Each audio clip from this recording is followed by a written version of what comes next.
let us see how he fares. Engine note rises, the first car then to tackle the Toyota Rally Fair stage here at Chappie. He's go, Cholmondeley Castle blast away over the bridge, and now up through the gears down this long drag down towards Lodge and Vicarage.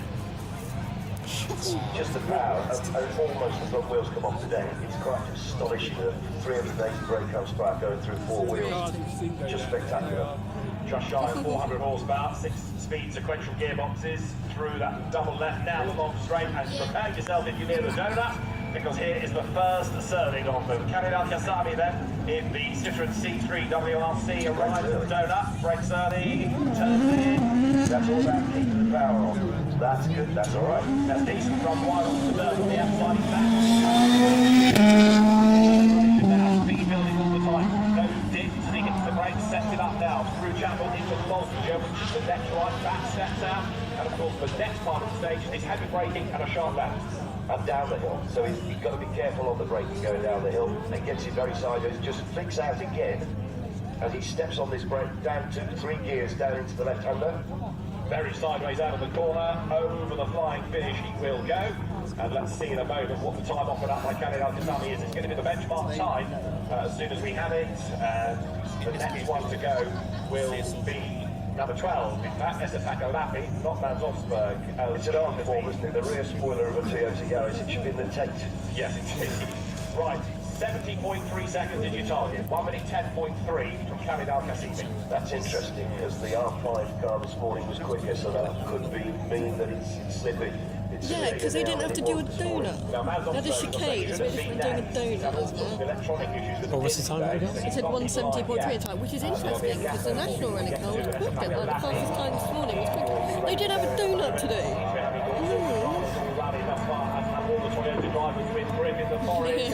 Blast away now, up through the gears, head toward the bridge. Remember, he's got to beat a 1 minute 10.3 to be the quicker of the two thus far.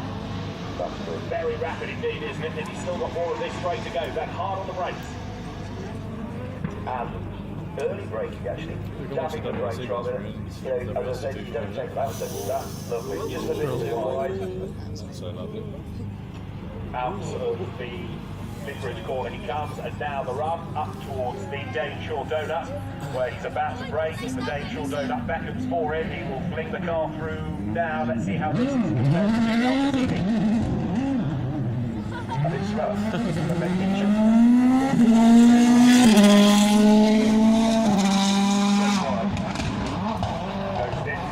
the brakes coming into Chapel. Very close there. The road and up towards the barrier. There's a huge amount of slipper being put in here. So, Esataka Lappi, the WRC2 winner on this rally last year, and of course in the championship, comes down towards the braking zone, slides it in. That's nicely done. He's up towards the flying finish. That's looked really rapid. It's a Scandinavian style. That's how they drive. So through he goes, and the time we'll get in a moment, but that was very, very entertaining, I'd say. Indeed, it looked good. And the next one to go is Hugo Hannes. Like a very neat donut. To make the point again, but Maybe it's easy. is the one that we have not Very tight. yet seen. And why not? He has I don't know where to look at the screen because it's a better view. I know. Reality. Doesn't mean he's out the rally. If he actually retires on this point, he can repair the car. He can come back tomorrow, albeit with a lot of penalties. So the second Toyota Yaris, and you are the guy in Strum, both from Finland, in the Finnish team. Revs go up. And Lappi 1.7 seconds quicker than Cholmondeley Castle. So 1 minute 8.6 is now the target. 68.6 is the target for Johannes, who blasts away now. The Toyotas have struggled, as I said, all rally long with a slippery forest. Now the proper traction, proper dry tarmac. And it will be drying out. The more I see this, you know, Elvin. Now that's what happens on a 1 mile stage, and that will make a big effect. That's huge. Remember what we said earlier on, you can't win the event here, but you can lose it. A mistake made, a big slide, he's hit the bail, done damage to the car, and has he done a lot of damage? Can he get going from that? He's losing cars all the while. It's on fire. And there is a fire as well that he's attending to. You can just catch it out in the distance through the trees, so the marshals are there. That was a mighty hit, wasn't it? that was, well, he lost that on the brake coming in, turned it a bit too early, clipped the bail on the inside, flicked it round. As he came round, the rear spoiler fell off. They front wheel looks as though it's gone as well.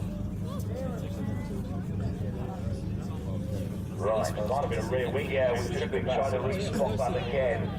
It could be, David, that the rear spoiler actually came off before he hit the bail, and that would have lost him an enormous amount of aero. That is out. That car has gone. Yeah, front completely. That's a retirement. That's not what we expected at all. So broken front the co-drivers and drivers survey the damage. Kai Lindstrom gets out from the co-driver's side of the car and have a look. He's okay, which is good news. And Wheel didn't look that Marshall's good. there. So huge impact that, but late braking, but as we said, it might want to be a rear wing. Well, if we can get a replay, we will, but otherwise, let's have a little look. They're going to have to obviously stop the stage for now. Then they will have to move that car. That car is in a dangerous place. Oh, look at this. Come on. Look at the rear of it. Come on. Now, that can be linked to service. Well, he's going to have to do some cosmetics on that. But the rear wing's still attached, isn't it? The rear wing's attached. It's going away. even Some damage. I would think that there's a lot of equipment on the front end of that car. So it's been driven out of the stage, it's off the road, in a safer place. Safer, but it might have to go a bit further than that. But it's not the point it's going to be, it's not going to complete stage, it's effectively retirement from day 2. Absolutely. That car will not complete today's event. Well, it's very rare that you get the chance to see a team in this situation, but it happened on this test, the short stage. Now they survey the damage. Wow. So early into it as well. He'd only really done one straight. Well, we obviously don't know, but it could be a combination of problems. That the problem with the aero packages they've got at the moment, and there's such a lot on the rear end of that Toyota, that if it stops working, there's nothing on the rear end, and we've got a car starting. Ultra behaved pattern should have gone next away, and he will in a moment, of course, get to the bottom of the stage and see what has caused the dramas for the Toyota team. And we have the friendly way through that. The Marshals couldn't get the bail back in the right place. Hayden Patton's car also very nervous under braking, twitchy. He gets away with it. They're always very early. Wheel onto the dirt. And they're therefore bringing more dirt onto, and that's sort of making the car very unstable. Precisely so. He's on the run up towards the Dane Shore Donut now, and he'll hit the brakes. Now nosed it, flips the car in. And the other handbrake, long losing the seconds out of all of that, or 3, 4, 5 seconds maybe.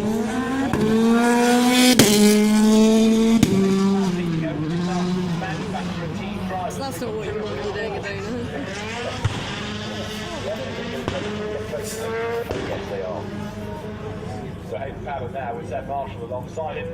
Suffered from understeer yesterday. Puncture early on. Now, bear in mind, he hasn't got the hydraulics problem. Look, forgive him. Completely forgive him. He hasn't got the hydraulics, therefore that makes things very difficult. However, he's more than afraid time lost on stage. Give him his best shot, but yes, the hydraulics. He has to do this to the manual gearshift as well. Goes against it. Time will give you in a moment. Through then to the end of stage game. Hayden Patton. With the time speed being a 1:08.6 from earlier from Etapaka Lappi. Now here's the replay from the Toyota. Let's have a look. He's brave, he's nervous, he just locks up, he gets it all wrong, slides off, hits the tree, that's what averages the back, spins it round, he hits the bell from that angle, just looks like driver error. It was Hayden Patton, 1:13.7, he's the slowest Hayden Patton, he was 5 seconds slower than Lappi. I think going back to the Toyota incident, he went onto the grass on the right hand side way too early, and slammed it sideways to try and correct it, hit the barrier, and then everything went from there. So the next one is Danny Sordo, who excels on tarmac, Crazy on to hear gravel. that behind So the next mile and a bit will be good for him as he comes down towards the vicarage section through the first bit. And then now more and more mud onto that left-hander. That bail's not been put back on it. Up towards the Dane Shore Donut. Heads towards the donut now, nose dips as he lines the car up. This is where you've seen he can lose time. Here, it's good. Yes, that's fine.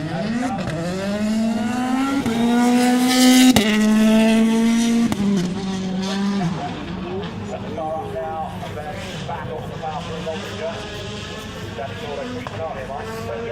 nice at the start stage. He's very good, neat and tidy. He knows what he's doing on this, and that was very good. I think, you know, when we're coming on to the Alvin Evans situation where he's leading by 45, he leaves a second or two here, that doesn't matter as long as he gets through. Well, you see what the consequences could be of Exactly, or make a mistake, it's a big late. You're right. So, Sefakalapi was the fastest, and as a Danny Sordo time should be offered up in a moment. We'll have a look and see where that puts him as Andreas Mikkelsen gets ready to go, having been the runner-up in Germany to Hyundai, because he's the WRC2 winner. Danny Sordo is fastest. He was WRC2 winner in Monte Carlo and Corsica. Danny Sordo fastest by just 0.6 of a second. Design of the class has changed quite a lot now. 68.6 of Sefakalapi. That looked it as well, didn't it? Very Don't remember good the control. score just But looking he's quite Danny like Sordo, that. you know, cabinets and go fast, right? Yes. No, Nicholson is a lot more flamboyant than Danny. Right. I guess they can't tailor them stage to stage either. Not flamboyant, to be honest. He got done earlier on in the day for a jump start, which he argued about, but let's see how he gets away from the line now. Good getaway up through the gears. Now heads towards the bridge. Bounces onto it, flies off the other end, speed building all the time here. Former international Cholmondeley rally champion, former ski team member before coming into cars, braked very hard, very late. You're still turning right before you split into the next corner, on the right before the double lag, a little bit ragged there. Yeah. That was a power up towards the day short donut. They're almost making that left-hander into one corner. They're trying not to dip into two corners. That's very tight.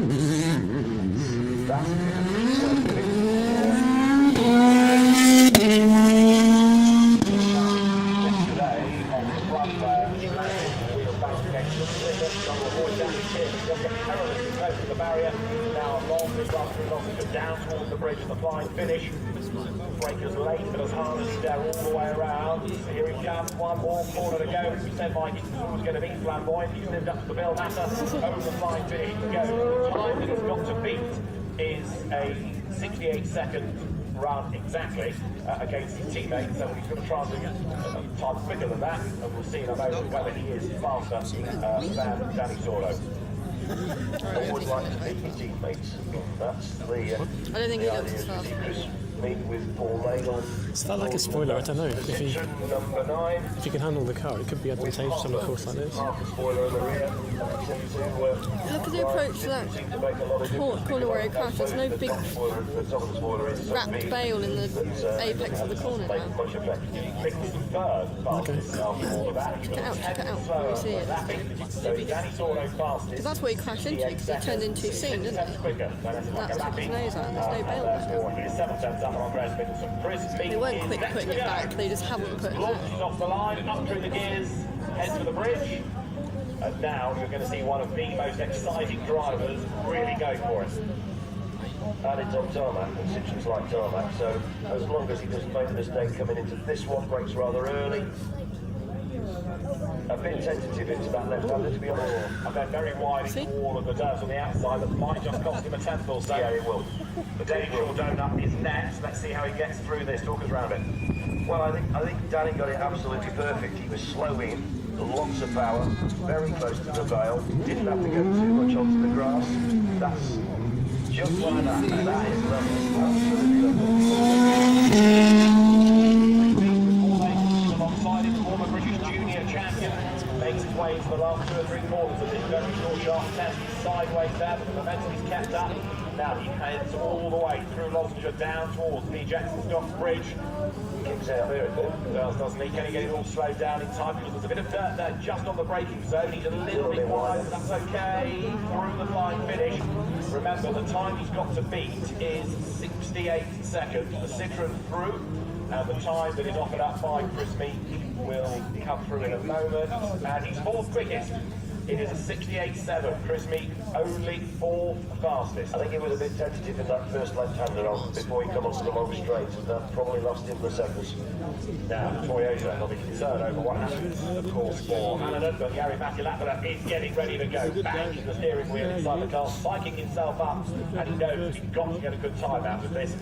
Yet again, it is a driver who's been struggling for grit in the forest. He's been playing with the damper clips all day long, so he's been reporting. Is the car now set up ideally for Cholmondeley? We're about to find out. Yeah, Gary Massey is a winner of this event. He knows how to win it, and the car has actually been able to give him enough grip to be able to do this, but this might be okay. Not a great start, just looked a little bit craggy as well. Yeah. So that might have cost him a fraction. He's going to have to do a very commendable job to get back that time, but it's so tight here. Down she goes then, in towards the left, down at Log. That doesn't look as quick. I was going to say breaking early. All up the grass. This is horrible. He's going to lose it if he's not careful, because that's a big, big slide. He did correct it. That looks good, but it's not quick. No, absolutely not. And he's here. Go back to what Danny Sordo did, middle of the road. Didn't touch the grass at all. They sure don't up here. Too wide. Bit hesitant stop-start. Yeah.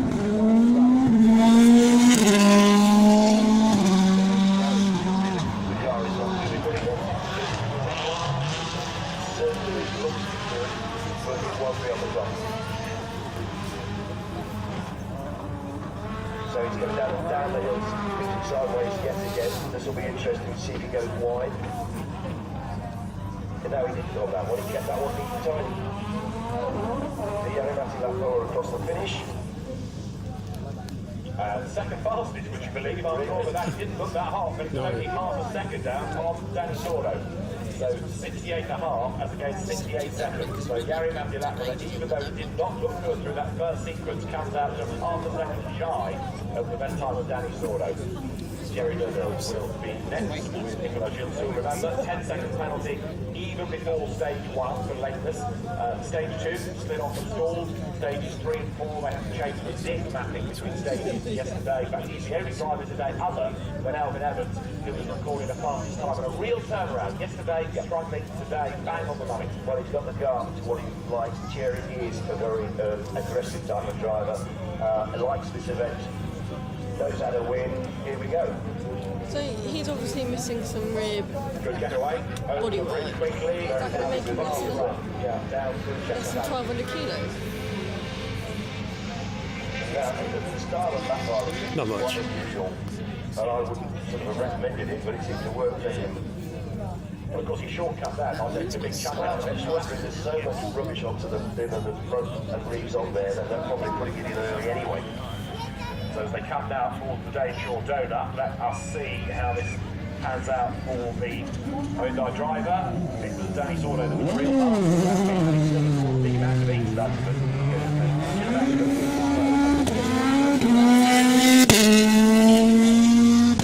think. Nice lead exit as well. Stage is still pretty slippery. But now you get a real idea of the acceleration of the power of these cars. Go a little bit wide there, to the marker. Got to get it all slowed down, sideways to scrub off, speed up towards the bridge, bring the flying finish. This is going to be fascinating to see how the time stacks up against Danny Sordo. That felt on the limit. Yeah. On the way down the hill. He was fighting though. He's fastest by half a second. Thierry Neuville is quickest by half a second. How about that? Well, our guys like this stage, don't they? Clearly, but down to the Ford Fiesta WRC. Sebastian Ogier in the Red Bull colours this year is ready to go. Winner of the event in 2030, 2014, 2015, 2016, world champion 2013, 2014, 2015, 2016. He's on the verge of another world title. He's won in Monte Carlo this year. He's won in Portugal this year, but he's not had a great day. Struggling a bit, he says, with the conditions. But equally, that's not the end of the world because he's still there, banking good points for the championship. Yeah, I think he's got quicker during the day. I think he's been settling in. He was second quickest through Garthania, so I don't think he'll be too upset. He wants obviously to get a second or a third, but it's going to be pushing him to get through back to Neuville now, I think. 40 WRC wins today, and this is a long, fast run down Chestnut Avenue. Ben stands on the brakes, yeah, he does, and then releases, brakes again, and he's across the grass, because that shortcuts the corner. That's a big chunk of the stage disappearing there as he just drives over the grass. He's sideways onto Polo Straight. He came out of there better. Let's see what he does around the Daneshaw Donut. It's all about braking. It's all about making your speed, how the approach speed into turning left. Wide. That's okay, combination.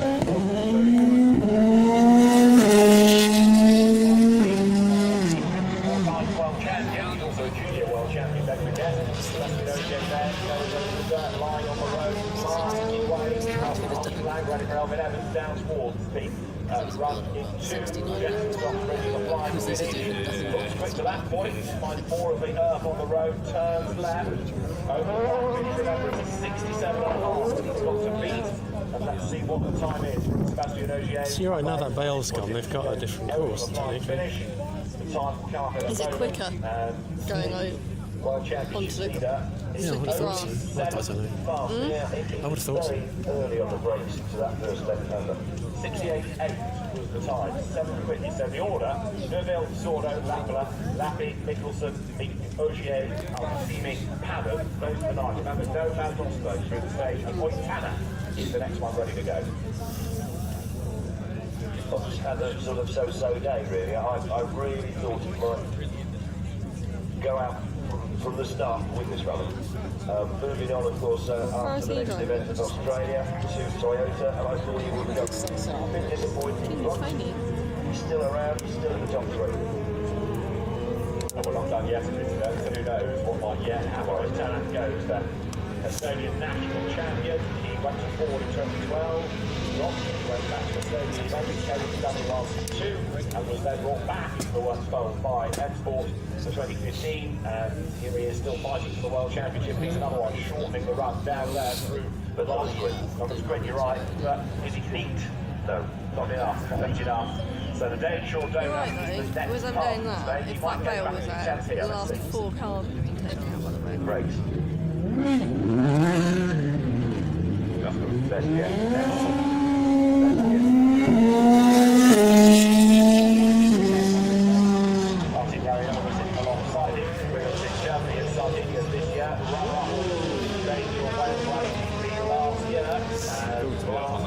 Now down towards the Jackson Stock Bridge. We'll see what the time is. Remember, it's a 67.5 to beat. Can he do it? 1 corner to go. I think he does. I've got things wrong before now, but I didn't think that's going to be third up. Just think he was a bit too tentative in the first left-hander again. I'll be right about that.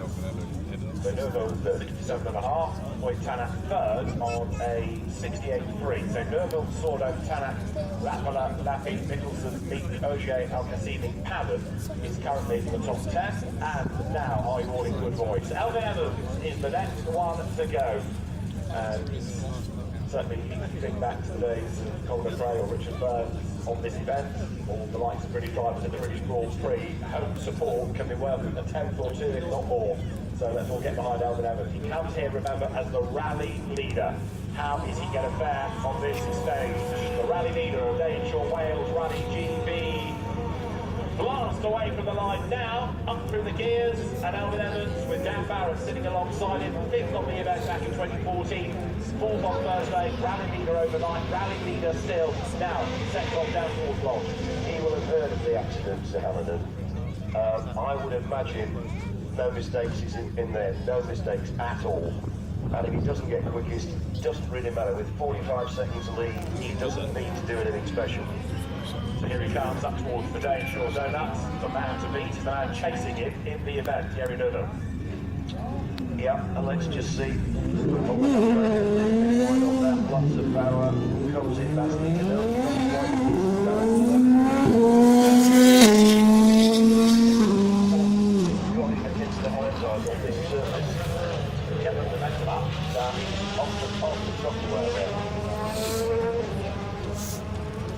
It was neat, but it wasn't as quick. He didn't flow, carry the speed through as the others did. So as you say, even if he's not the quickest at the beginning, to get around this time, he just comes up towards the line finish now then. It's over the timing line, he will go, the time will be through in a moment, and he will not lose too much, even if it's not the fastest time, because we're only dealing on such a short stage in fractions. He's 9th fastest, 69.1, so he's given away 1.6 seconds to Neuville. Exactly. On a longer stage, at 9th fastest would have been a big well, you can do that, that's not a problem. Right, Craig Breed is next. Slow puncher yesterday, lost a minute. Then he went off the road after a half spin, hit a waterhole and lost about an hour getting out of that. Brake problems today, and significantly, this is another car with a handbrake problem. Yeah, it hasn't gone well for him, let's put it that way. And apart from the fact that he won his junior title here in 2011, this event hasn't been kind to Craig. It was a mistake yesterday when he he just had a small mistake and dropped it into a hole, and they just couldn't. Would you want to try the other place as well? So they had to wait for a I lot thought of we'd do that spectators to lift when we that get car. a So bit further down. effectively, he's completely out of the running. He had to sort of put some times up. Show the team that he's still competitive against Chris Smith. 26 overnight, so here really now, just as you say, get the time didn't show what he's capable of. Down towards Lodge he goes. But he's had a good year. He's had 6 fifth places. The car hasn't always been kind for him, but he's been able to get them around most of the time. That was quite neat. After the Daneshaw donut now, What was Chris Smith's time? Just the benchmarking on that. 8.7. Very wide. But comes in neat.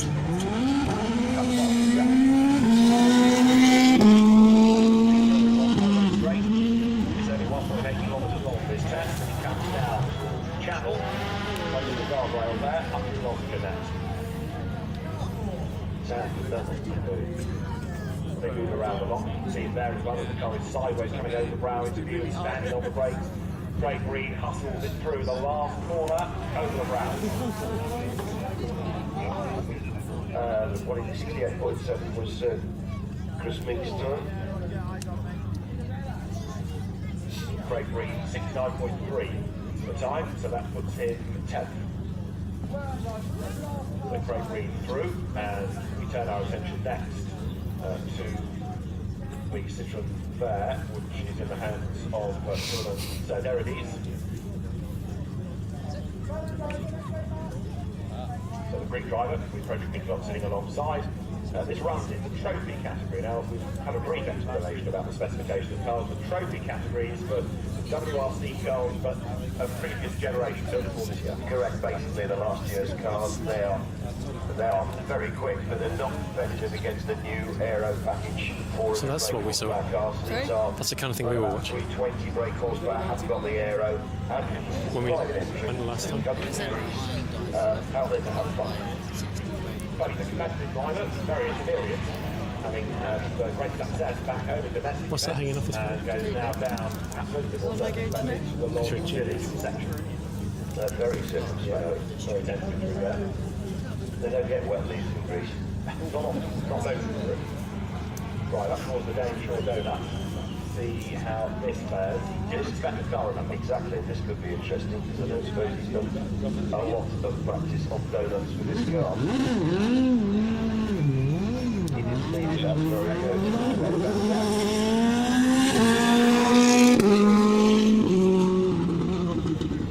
Second at the end of Thursday, 40 seconds at the end of yesterday. But come through now, this is the reverse classification of all the WRC1 cars, not overall.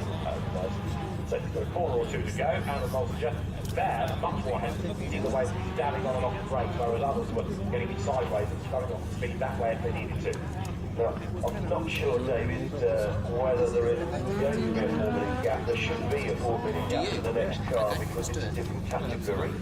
As we've had a delay, they may close it up a little bit. I'm not sure about that, but there's the overall for you on this particular stage. And he did Jerry Little, the fastest from Danny Sordo, Lloyd Tanner is third, fourth, Gary Matalapala, at the back of that, fifth, Andreas Mikkelsen, sixth, ahead of Chris Meek, eighth is Sebastian Ogier, ninth is Karim Al-Khatimi, and 10th after his dramas, nosing into the Daneshaw donut, Hayden Paddock, of course, without the hydraulics. You can understand why that is. And remember, the two that we are missing, and Oslo is had all sorts of problems today, and the other is Al-Razi, who's missing through the border, but I thought had been timed after his role in Sweetman yesterday. I don't think that's quite right because Elvin Evans should have been a ninth, I think, on there. It was an old line. Yeah. So don't panic, everybody that likes Elvin Evans. He's still there. Now this is our first visitor from the WRC2 category, as it said on the side of the car, the Amazing Skoda R5. Hasn't got the aero package, hasn't got quite the power, but it's four-wheel drive. Pontus Tiedemann, who has won the WRC2 World Championship this year,